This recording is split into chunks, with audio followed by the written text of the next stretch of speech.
Welcome to the channel where we understand great works, not just read them. Have you ever wondered what the oldest story in the world is? It's a powerful ancient epic that has survived for over 4,000 years, etched onto clay tablets. This is the story of a king who is part god, his wild man best friend, their incredible adventures, and a heart-wrenching quest to cheat death itself. This is the Epic of Gilgamesh. Our story begins in the magnificent city of Uruk, a jewel of ancient Mesopotamia. Uruk was surrounded by massive towering walls, a testament to its power and the ambition of its ruler, King Gilgamesh. But Gilgamesh was no ordinary king. He was a figure of immense strength and terrifying power, described as two-thirds god and one-third man. His divine heritage gave him unmatched abilities, but his human side was flawed, filled with arrogance and tyranny. He ruled Uruk with an iron fist, his desires unchecked. He claimed the right to be with every new bride on her wedding night, a practice that sowed deep resentment and sorrow among his people. He exhausted the young men with endless construction projects and pointless contests of strength. The people of Uruk, trapped under his oppressive reign, cried out to the heavens. They prayed to the gods for someone, anyone, who could stand up to Gilgamesh and temper his wild heart. The gods heard their desperate pleas. Anu, the god of the sky, instructed the great mother goddess, Aruru, to create a match for Gilgamesh, a rival who could mirror his strength and spirit. So Aruru took clay, moistened it with her spit, and fashioned a new being. She created Enkidu, a wild man, born of the wilderness. Enkidu was covered in shaggy hair. His strength was immense, and he knew nothing of human society. He lived in perfect harmony with nature, running with the gazelles, drinking from the same water holes as the wild beasts, and protecting them from the traps set by hunters. One day, a trapper, frustrated that Enkidu was freeing all his animals, saw the wild man. Terrified and amazed by his raw power, the trapper went to his father, who advised him to go to Uruk and tell King Gilgamesh about this wild man. When Gilgamesh heard the news, he devised a plan. He knew that brute force might not be enough to tame Enkidu. Instead, he would use the power of civilization. He sent the trapper back to the wilderness, accompanied by Shamhat, a temple courtesan from the temple of Ishtar. Gilgamesh believed that she could use her charms to domesticate the wild man. Shamhat waited by the waterhole.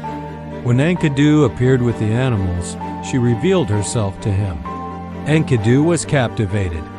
For 6 days and 7 nights, he stayed with Shamhat, and through her, he was initiated into the ways of humanity. But when he tried to return to his animal friends, they fled from him. The gazelles ran away. The wild beasts no longer recognized him as one of their own. He had lost his connection to the wild. He was slower, but he had gained something new, wisdom and understanding. Shamhat then told him about the magnificent city of Uruk and its powerful king, Gilgamesh, who was stronger than any other man. Hearing of Gilgamesh's arrogance and his abuse of the people, Enkidu felt a surge of purpose. He declared he would go to Uruk and challenge this tyrannical king. Shamhat guided Enkidu on his journey. She taught him to eat human food bread, which he struggled with at first, and to drink beer, the drink of civilization. She gave him clothes to wear. He learned the ways of shepherds, protecting the flocks from wolves and lions, his wild strength now put to a human purpose. Finally, they arrived in the great city of Uruk. As Enkidu entered the city, the people marveled at his physique, recognizing him as a match for their king. His arrival coincided with a wedding celebration, and he soon learned that Gilgamesh was on his way to claim his right with the new bride. Enraged by this injustice, Enkidu stood in the doorway of the bride's chamber, blocking Gilgamesh's path. The two titans finally met. They locked in a ferocious wrestling match that shook the very foundations of the city. They grappled and fought, their power equally matched. The battle was epic, but in the end, Gilgamesh, with his divine heritage, managed to gain the upper hand and force Enkidu to his knee. Yet, in that moment of victory, something shifted. Instead of finishing him, Gilgamesh looked at Enkidu with respect. Enkidu, in turn, acknowledged Gilgamesh's superior strength and his rightful place as king. Their animosity dissolved, replaced by a profound bond of friendship. They embraced, and from that day forward, they were inseparable companions, brothers in spirit. Gilgamesh, no longer channeling his energy into tyranny, now sought a heroic purpose for his and Enkidu's combined strength. He proposed a grand adventure, a journey to the legendary Cedar Forest to slay its monstrous guardian Humbaba. Humbaba was a terrifying creature appointed by the god Enlil to protect the sacred trees. His roar was like a flood, his breath was fire, and his gaze was death. The elders of Uruk and even Enkidu, who knew the forest from his wild days, pleaded with Gilgamesh not to go. But the king was adamant. He was driven by a desire to make a name for himself, to achieve a feat that would be remembered forever. After preparations and prayers to the sun god Shamash for protection, the two heroes set off. Their journey was long and filled with ominous dreams. But with each terrifying vision Gilgamesh had, Enkidu was there to interpret it in a positive light, giving him the courage to press on. Finally, they reached the Cedar Forest. Standing before the towering gate, they were awestruck by its beauty and the sheer size of the cedars. There, they confronted Humbaba. The battle was fierce and terrifying. Humbaba unleashed his 7 auras of terror, but with the help of Shamash, who sent 13 powerful winds to blind and immobilize the monster, Gilgamesh and Enkidu gained the advantage. Defeated, Humbaba begged for his life, promising to serve Gilgamesh. For a moment, Gilgamesh hesitated, but Enkidu urged him to show no mercy, warning him of the monster's treachery. They struck the final blow, killing Humbaba and cutting down the tallest cedars to take back to Uruk as a trophy. Their triumphant return to Uruk was celebrated by all.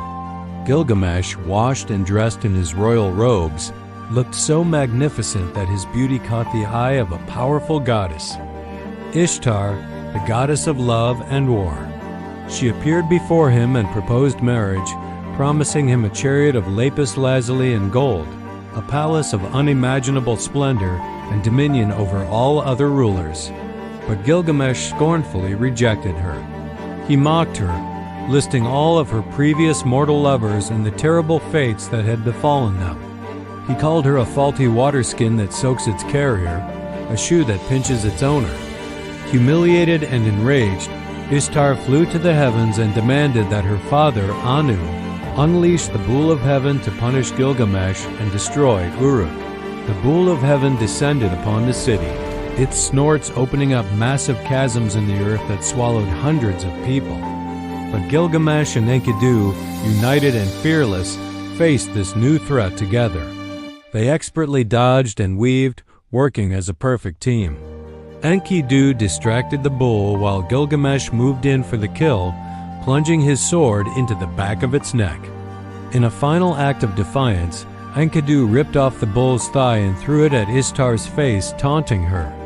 While the people of Uruk celebrated this incredible victory, the gods were furious. In their divine council, they debated the hero's actions. For killing Humbaba, the guardian of the sacred forest, and for slaying the Bull of Heaven, they decreed that a price must be paid. One of the two friends had to die, and because Gilgamesh was part god, the choice fell upon Enkidu. Soon after, Enkidu fell gravely ill. He suffered for 12 days, his body weakening as he was tormented by terrible nightmares. In his dreams, he saw the underworld, the House of Dust, a bleak and sorrowful place where the dead existed in darkness, eating clay and dressed as birds. He recounted his visions to a devastated Gilgamesh. Finally, Enkidu succumbed to his illness and died. Gilgamesh was utterly broken. His grief was monumental. He refused to let Enkidu's body be buried, holding on to his friend for 7 days and 7 nights until a worm fell from his nostril. Only then did he accept the finality of death. But with that acceptance came a new, all-consuming terror, the fear of his own mortality. He, Gilgamesh, the mighty king, would one day suffer the same fate. He would turn to dust just like Enkidu. This thought was unbearable. And so Gilgamesh abandoned his throne, his city, and his life as a king. Clad in lion skins, he began a desperate, solitary quest, a journey to find the secret of eternal life. He sought the one man who had ever escaped death, Utnapishtim, the survivor of the Great Flood who had been granted immortality by the gods. The journey was long and perilous. He traveled to the twin peaks of Mount Mashu, where scorpion men guarded the path of the sun. Seeing his grief and determination, they allowed him to pass through 12 leagues of absolute darkness. He emerged into a wondrous garden of gems, where he met the divine tavern keeper, Siduri. She tried to dissuade him, telling him to enjoy the simple pleasures of life, to eat, drink, be merry, and cherish his family, for that is the lot of mankind. But Gilgamesh was inconsolable. Seeing his despair, Siduri directed him to Uruk, the ferryman of Utnapishtim, who could take him across the waters of death. After a difficult crossing, Gilgamesh finally stood before Utnapishtim the faraway. He poured out his story of grief and fear. Utnapishtim listened, but then he chided Gilgamesh, reminding him that death is the inevitable fate of all mortals, decreed by the gods. To prove his point, he shared his own story. He told Gilgamesh about a time when the gods decided to destroy humanity with a great flood. But the god Ea, in his wisdom, warned Utnapishtim in a dream, instructing him to build a massive boat and load it with his family and the seed of all living things. The storm raged for 6 days and 7 nights, submerging the world. When the waters receded, Utnapishtim's boat came to rest on a mountaintop. As a reward for preserving life, the god Enlil granted him and his wife eternal life. Utnapishtim told Gilgamesh that his own case was unique and could not be repeated. But he offered Gilgamesh a challenge. If he truly wished to conquer death, he must first conquer sleep, its twin. He challenged Gilgamesh to stay awake for 6 days and 7 nights. Exhausted from his long journey, Gilgamesh immediately failed, falling into a deep slumber. To prove how long he had slept, Utnapishtim's wife baked a loaf of bread for each day, and when Gilgamesh awoke, he saw the 7 loaves in various states of decay, a clear sign of his failure. Defeated, Gilgamesh prepared to return to Uruk empty-handed. But just as he was leaving, Utnapishtim's wife, taking pity on him, revealed the secret. She told him of a magical plant that grew at the bottom of the sea, a plant that could restore youth to an old man. Hope surged in Gilgamesh once more.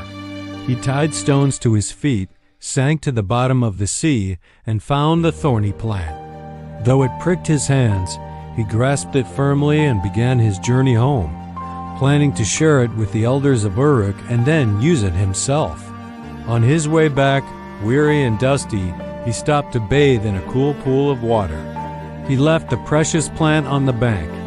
As he washed, a snake, drawn by the plant's fragrance, slithered out, snatched the plant, and ate it. As it disappeared, the snake shed its skin, instantly rejuvenated. Gilgamesh emerged from the water to find his prize gone. He collapsed and wept. His long, agonizing quest, all his efforts, had been for nothing. The secret to youth was lost forever. With a heavy heart, Gilgamesh finally returned to his city, Uruk. As he approached with the ferryman Uruk, he looked upon the city not with the eyes of a tyrant, but with the weary wisdom of a mortal who had faced his own limitations. He pointed to the massive, magnificent walls surrounding Uruk, walls he had once forced his people to build. He told Uruk to walk upon them, to see their strong foundations and the fine brickwork. He realized then that true immortality wasn't about living forever. It was about what you leave behind. His legacy was not going to be an eternal life, but the great city he had built, the deeds he had done, and the story he had lived. He understood that a person's life is made meaningful by their creations, their impact on the world, and the stories that are told about them long after they are gone. And so, King Gilgamesh had his incredible journey, his sorrows, and his newfound wisdom inscribed on clay tablets, which he placed in the foundations of Uruk's great walls. And because of that, his story, the oldest epic in the world, survived the fall of empires and the passage of millennia, allowing us to hear his voice today. Thank you for joining me on this journey back to the dawn of literature. Thank you for staying with me until the very end. If you enjoyed this journey, don't forget to subscribe and share your thoughts in the comments below. Close the book, but keep your mind open. Understanding is just the beginning. I'll see you in the next great work.